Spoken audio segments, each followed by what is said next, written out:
5 ways to connect with your partner and 5 ways to disconnect. Number 1, touch. Touch their hand, shoulder, give them a massage, touch their feet. Just touch them.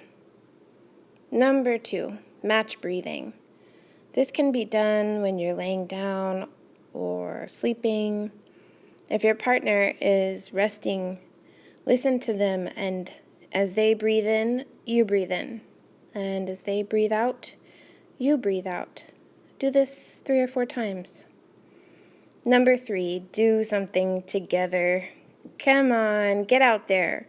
Have a date, play a game, go to a concert, a movie, cook dinner, listen to music together, take a drive. Just do something together, even if it's for like 10 minutes. Number 4, pause social media. This is taking up a lot of your time. So make it 3 days, 4 days. Just put it on a pause. See what happens. Then number 5 is compliment.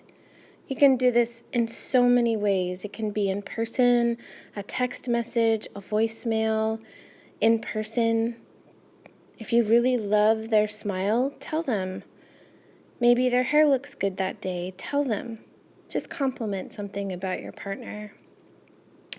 And moving on, the ways that we disconnect. Number 1, attack the good moments. Yeah, that's a good way to disconnect. Here's an example. You're having a great time. You're laughing in the kitchen. And all of a sudden, one of you decides to say what you don't like about the other person, or something that has been bothering you. So my suggestion is let those good moments be good moments, and then if something else happens,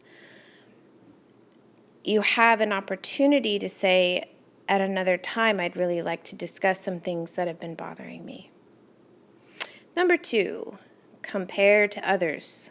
Well, this kind of links into the social media pause, but we do have a habit of looking at other couples, looking at other women, looking at how men talk to women, women talk to men, all these different types of things we're comparing. So that's a little detrimental. It can give some positive feedback, but look at that.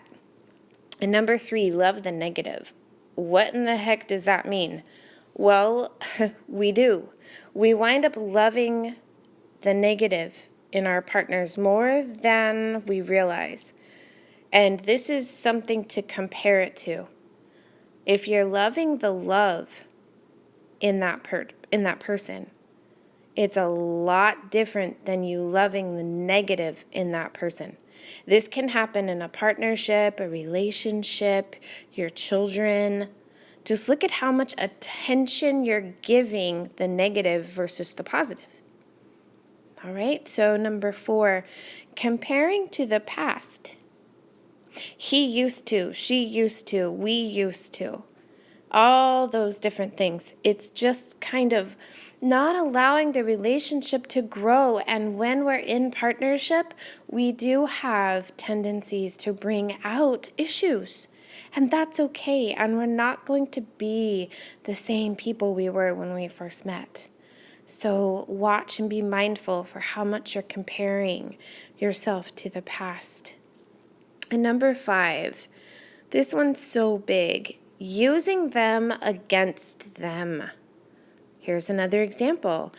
You're hypothetically your partner's best friend, right? So you're going to learn their history, their past, their triggers. And then all of a sudden, you're using it against them. We have habits of doing these things in partnerships. So don't. If your partner's struggling with something, let's say it's an addiction or a habit, well, don't use that against them because they have held you in that sacred space of sharing, and then you turned around and threw it in their face. So be mindful of those things as well. These are my top 5 ways for couples to stay connected and disconnected. I hope you have a great day or night.